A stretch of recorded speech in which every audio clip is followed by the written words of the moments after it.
Hey everybody, welcome back to the Renewed Homestead. I'm Ben and it's fall. The crops have been harvested from the garden. Now what are we going to do with all that extra food?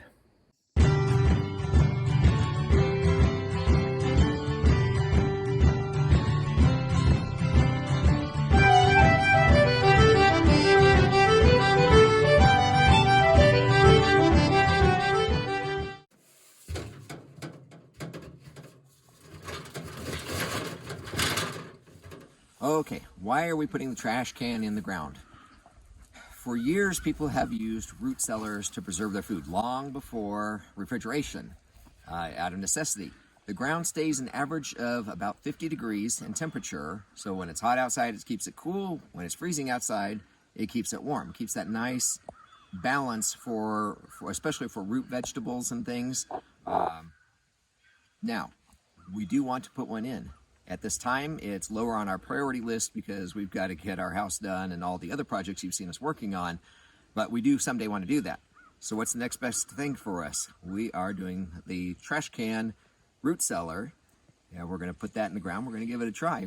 You saw our potato harvest, and let's get those preserved and saved so that we can enjoy those through the winter.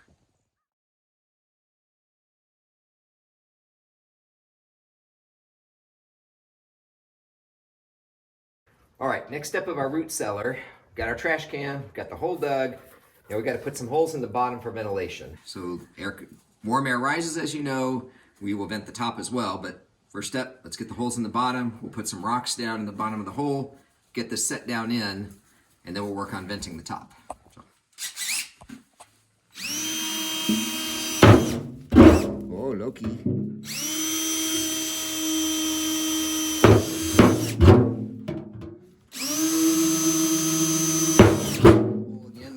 Good. I think that'll be perfect, right? All right, before we do that, let's get some rocks in the bottom. Just lay a layer of rocks so it can vent.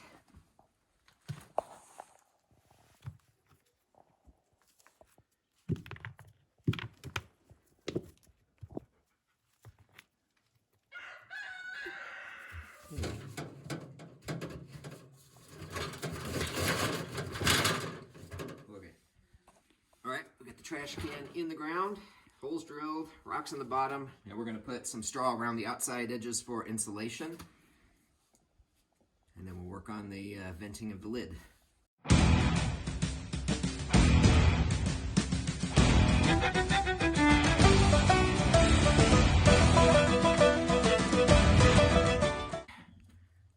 Now we are on the animal side of the barn. You know, I have kind of a workshop set up on one side and we've got the animal side.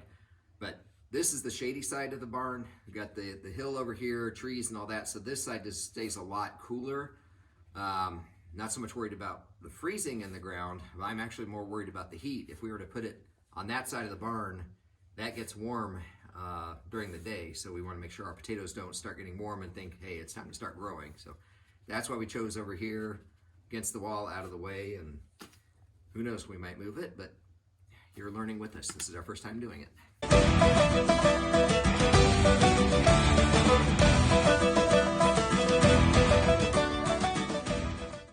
Okay, now that we've got the straw pushed down around the sides, we're going to put a little bit in the bottom, just mostly because we don't want the potato sitting straight on the metal. More chances of condensation, and we don't. Anytime the potato gets wet, it rots. If we start rotting from the bottom, we're going to lose the whole thing. So, you know, we got the air vents. This won't block the air vents, and it'll keep the potatoes off the bottom. So, not putting a lot.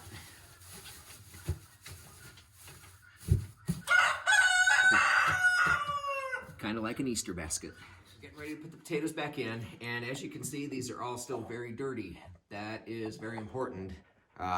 You saw us before, we dug them out, we put them in the trash can. Now that we're putting them back in, I want to reiterate, if you wash these off, you're washing off their protection and they're going to start rotting, molding, and you're going to lose them. So before we started throwing them back in, I wanted to show you, keep them dirty. That's the best way to preserve them.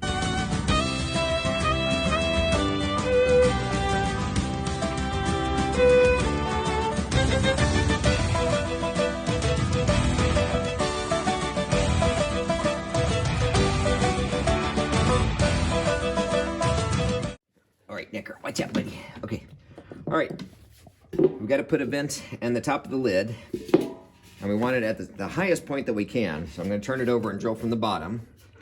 And as always, I'm using reclaimed parts.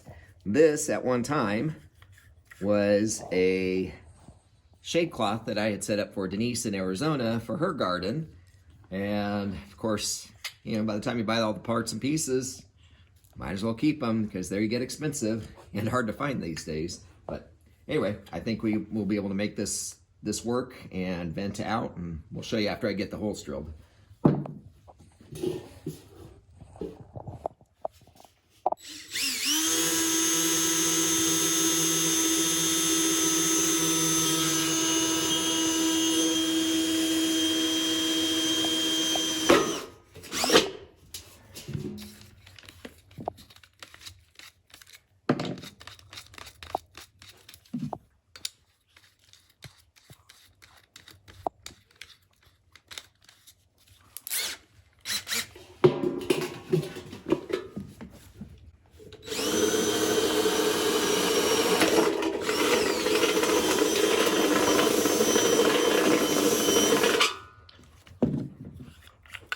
The drill bit is not big enough, so we're gonna have to work this a little bit.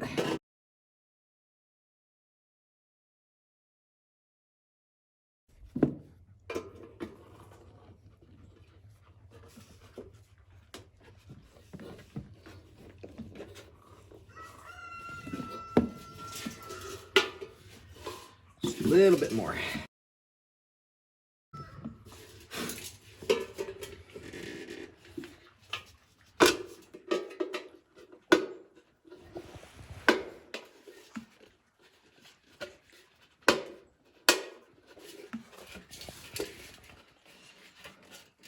Now, hopefully I didn't strip the threads too bad. And the smart thing would be to be wearing gloves, because anytime you're working with metal, you got sharp edges. Decker, and the dog's eating potatoes. Decker. Decker. Decker, stop eating Decker. taters. Okay, so as you can see, we've got the lid is domed, so heat rises. That heat's going to come up to the highest point. So we got this as close to the handle as we could, and it's just a straight through air vent, and these face out to the side so something doesn't get straight down in. You know, if we wanted, we could cut off a couple little pieces of PVC to extend it. I don't see any reason to. I don't see anything getting in there, but that should do it. Like that. All right, we got the lid, we got the vent. Now we're gonna cover it to increase our insulation value. We're gonna use one of our old feed bags, and this isn't just paper, it's kind of almost like a cloth material, a woven material, so this should hold up for a while for us. So I need to cut a hole in this so the vent stays open, and then we'll put straw over it. So.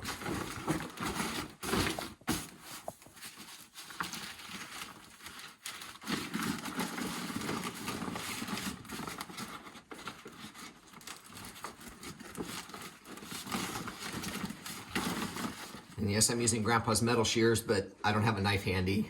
I know. Breaking the rules of homesteading, I should always have a knife on me.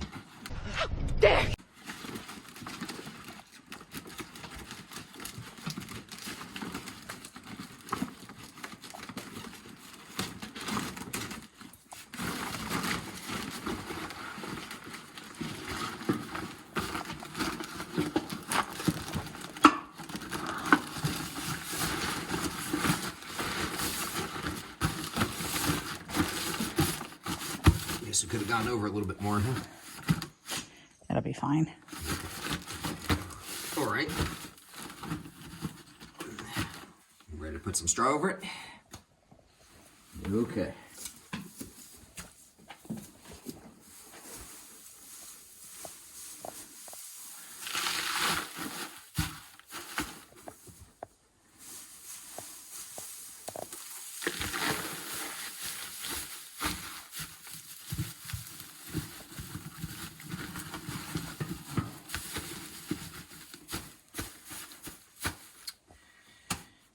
And there we have it.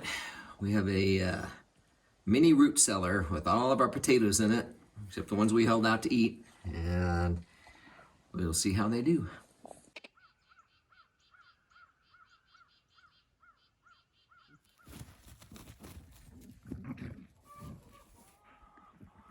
Decker running away.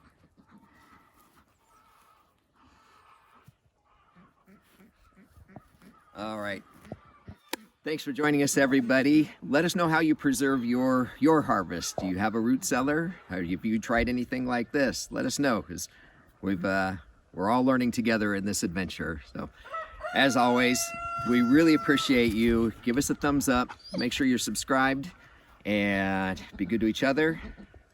Be good to yourself. God bless, and we'll see you on the next video. Bye, everybody.